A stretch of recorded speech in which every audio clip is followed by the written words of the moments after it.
Olá, seja bem-vindo à Mesa do Reino. Hoje eu decidi fazer a gravação da mesa. Nessa semana, nós começamos colocando podcasts, vídeos explicativos, né, do próprio Café com PGM. Mas essa mesa em especial, eu decidi fazer a gravação e também vou montar o podcast, vou montar a aula para complementar esse assunto que é muito importante para a nossa vida cristã. Então, se você já está sentado aqui comigo, se acomode, porque o alimento hoje vai ser muito pesado. Vai ser uma feijoada, vai ser uma buchada, tá bom? Então, tenha paciência. Nós vamos trabalhar aqui um assunto que tem 5 partes, 5 aplicações pessoais para a nossa vida. E o tema da nossa mesa de hoje, que é o mesmo tema do Café com PGM, é Iadá, intimidade que desmonta o religioso. Em primeiro lugar, primeiro tópico, né, o problema não é falta de Bíblia, é falta de transformação. O grande engano da igreja moderna não é ignorância bíblica, é excesso de informação sem rendição. Nunca tivemos tanto acesso à palavra como temos agora, não é verdade? Temos aplicativos, cursos, seminários, comentários, vídeos, podcasts, debates teológicos. A Bíblia, ela está na palma da mão, mas o caráter continua desgovernado. Isso revela uma crise espiritual profunda. Acumulamos conhecimento, mas resistimos à transformação. A gente sabe explicar textos difíceis, mas não conseguimos dominar a língua, não é isso? Entendemos doutrina da graça, mas não sabemos perdoar.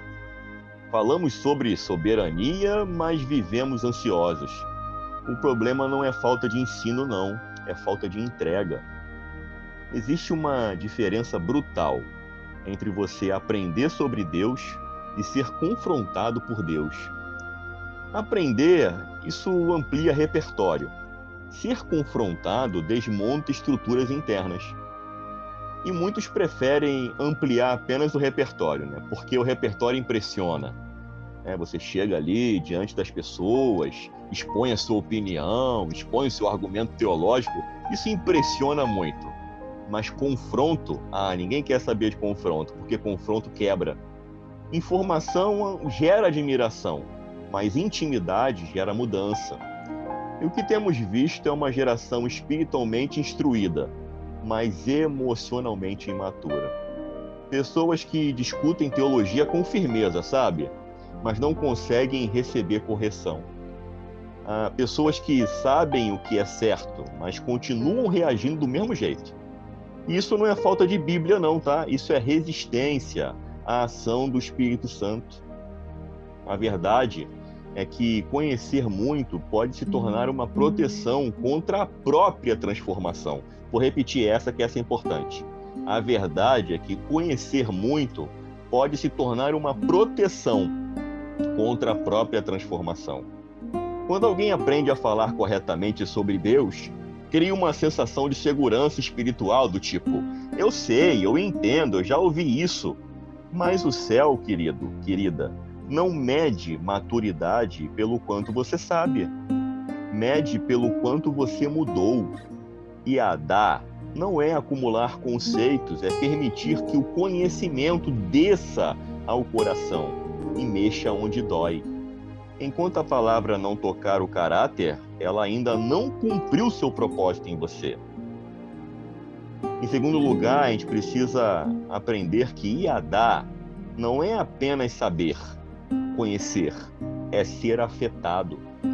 Quando a Escritura usa a palavra Iadá, ela não está falando de conhecimento acadêmico, nem de informação acumulada. Ela está falando de envolvimento real, de experiência que marca, de relação que transforma. No pensamento hebraico, conhecer não é observar à distância, é participar, é entrar, é ser afetado. Por isso, a mesma palavra é usada para descrever intimidade conjugal. Não é teoria, não, é união.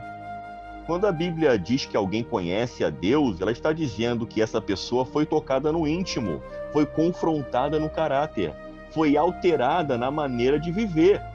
Conhecimento verdadeiro não é algo que você carrega na mente, é algo que carrega você. O problema é que nós aprendemos a separar conhecimento de transformação.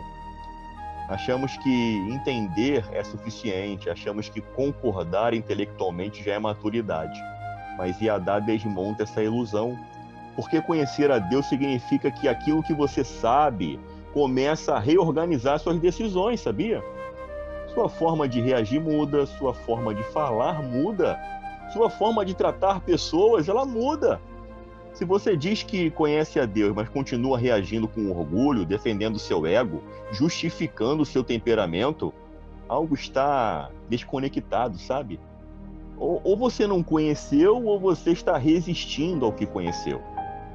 A intimidade com Deus, ela não é uma experiência emocional momentânea, não é um arrepio no culto, não é uma lágrima ocasional.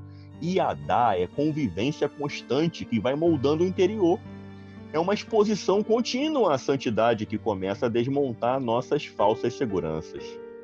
É a proximidade com a verdade que começa a revelar nossas incoerências. Quanto mais alguém conhece a Deus, menos confortável fica com a sua própria dureza. Quanto mais próximo da luz, mais visíveis ficam as sombras. E se nada está sendo exposto, talvez ainda estejamos orbitando Deus, mas não entrando na sua presença. Em terceiro lugar, a gente precisa aprender sobre o cristão marrento e o soberbo invisível.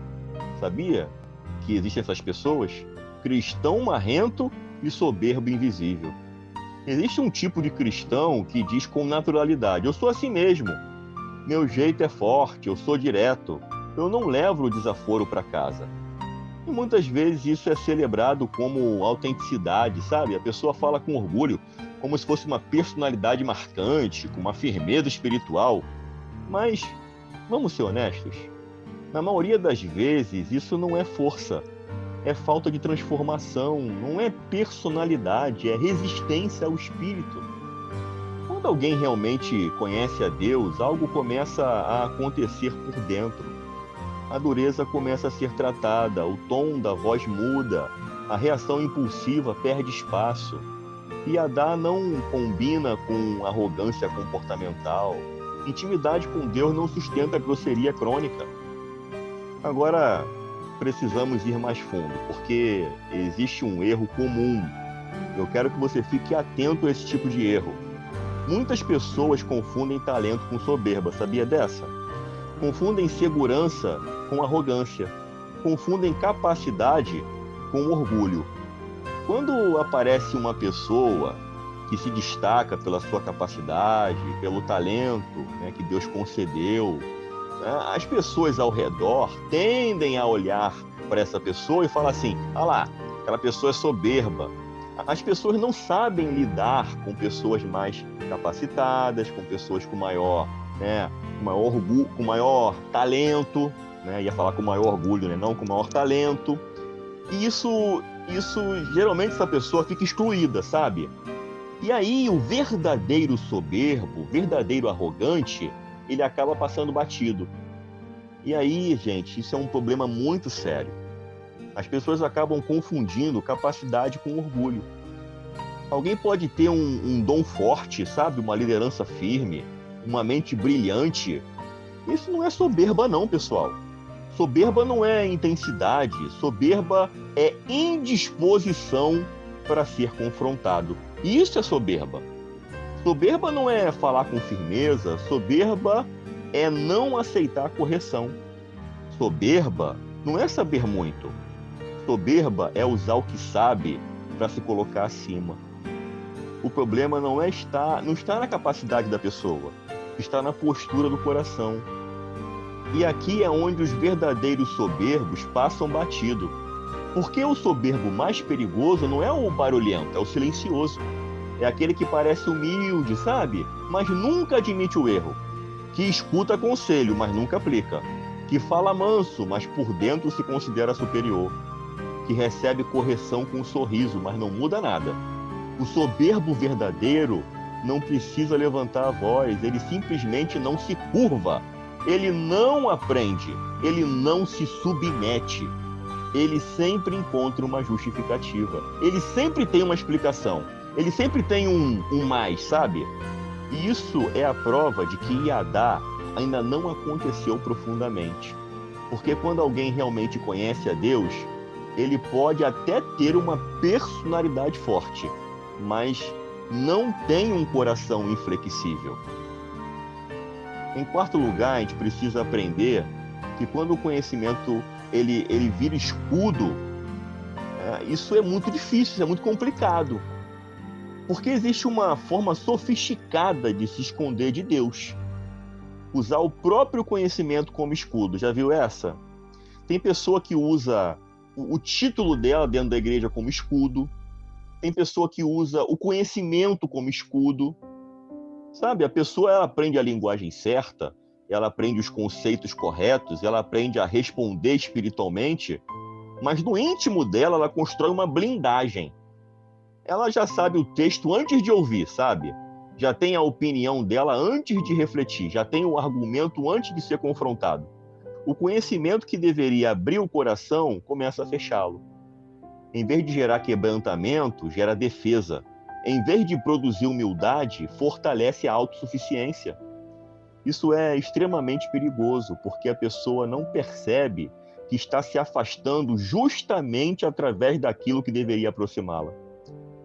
Quando alguém conhece a Deus de verdade, a primeira reação, gente, não é argumento, é reverência, sabe? É se render, não é explicação, é ajuste. Isaías não começou um debate teológico quando viu o Senhor, sabe? Ele disse, ai de mim, ai de mim. E é justamente isso que a gente precisa procurar nas pessoas, sabe? É esse ai de mim. Porque quando você encontra uma pessoa com muito conhecimento teológico e não tem o ai de mim, você pode ter certeza que você vai encontrar soberba ali. Pedro não organizou uma conferência quando percebeu quem Jesus era. Ele caiu de joelhos. O verdadeiro encontro com Deus não inflama o ego, ele desmonta o ego. E aqui está o ponto central. Se a sua caminhada cristã não tem produzido momentos de autoexame, de arrependimento, de revisão de postura, talvez você esteja acumulando informação, mas não vivendo o Iadá.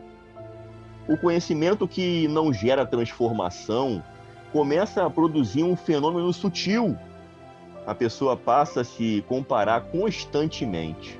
Ela mede os outros pelo que sabe. Ela identifica falhas com facilidade.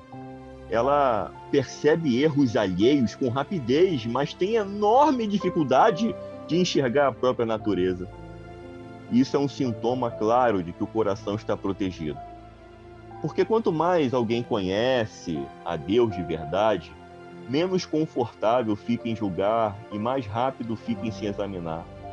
Intimidade real com Deus não produz superioridade, produz consciência da própria dependência. E quando essa dependência não cresce, algo ainda não desceu da mente para o coração. E aí, em quinto lugar, já em último lugar, a evidência real de quem não conhece a Deus, no fim das contas, é a pergunta. Não é quando você sabe, a pergunta é o que mudou em você? Porque a evidência de Iadá não é discurso, é transformação progressiva. Quem conhece a Deus começa a reagir diferente, sabe?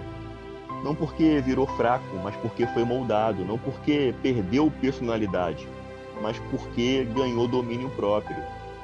A prova de intimidade não está na eloquência da oração, mas na forma como você trata quem te contraria. Não está na profundidade da explicação bíblica, mas na rapidez com que você pede perdão quando erra. Conhecer a Deus produz frutos visíveis, produz paciência onde antes havia explosão, produz mansidão onde antes havia agressividade, produz segurança onde antes havia necessidade de provar algo. Já viu aquela pessoa que precisa provar algo a todo momento? Isso é a prova de que a pessoa não conheceu realmente o Iadá. Sabe, a gente precisa entender que a ação de Deus, ela não vai produzir uma perfeição instantânea, mas ela precisa conduzir a gente na direção da mudança. Se alguém afirma conhecer a Deus há anos, mas continua reagindo da mesma forma dura, justificando os mesmos erros, protegendo os mesmos vícios de comportamento, essa pessoa precisa parar e se perguntar com honestidade: eu realmente conheço a Deus? Ou eu só frequento igreja? E aqui está o ponto mais confrontador da mesa de hoje. Iadá não é evento, é processo contínuo. Não é um dia eu senti algo forte, é a convivência diária que vai lapidando o caráter. Deus não está interessado em produzir crentes informados e inflexíveis. Ele está formando filhos moldáveis. E filho que conhece o Pai aprende a se parecer com ele. Então a pergunta final de hoje da mesa não é quando eu sei sobre Deus, né? O quanto eu sei sobre ele, mas o quanto eu já pareço com ele. Porque no reino, conhecer não é acumular, é se tornar. Nós terminamos essa mesa de hoje, né, depois de tudo que já foi dito aqui. A conclusão é inevitável, né? Não existe intimidade verdadeira com Deus sem transformação visível. Não existe Iadá que preserve o orgulho intacto. Não existe conhecimento real que não confronte a dureza do coração. Se você pôde ouvir tudo isso, concordar com tudo, né, que foi dito aqui, e se aí exatamente do mesmo jeito, então talvez o problema não seja falta de entendimento, seja resistência interna. Porque conhecer a Deus não é adquirir um conceito, sabe? É permitir que ele mexa onde você sempre protegeu. Talvez você nunca tenha sido crente escandaloso, talvez você nunca tenha caído em erros visíveis. Talvez você seja respeitado, sirva na igreja, tenha dons, ensine bem, mas a pergunta que essa mesa deixa não é sobre sua função, não. É sobre o seu coração. Existe alguma área onde você ainda diz: eu sou assim mesmo? Existe algum comportamento que você protege como personalidade, mas que na verdade é dureza? Existe alguma correção que você sempre se justifica? Iadá expõe essas áreas. E se você permitir, o Iadá de Deus vai começar a tratá-las. A boa notícia é que Deus não revela para humilhar, ele revela para formar. Ele não desmonta para destruir, ele desmonta para reconstruir. Intimidade com Deus não é peso, é libertação. É sair da máscara, é abandonar o orgulho religioso. É parar de usar conhecimento como escudo e começar a usá-lo como espelho, porque, no fim, o que o Pai deseja não são servos informados, não. São filhos que o conhecem e que, por conhecê-lo, começam a se parecer com ele. Se essa mesa mexeu com você hoje, não endureça. Se algo foi exposto, não se defenda, não se justifique. Apenas confesse, declare, assuma. Se houve confronto hoje, não fuja. Iadá começa quando o orgulho termina. E Deus abençoe sua vida. E até a próxima Mesa do Reino. E não deixe de acompanhar o podcast e acompanhar também o vídeo explicando todo esse assunto. Que Deus te abençoe.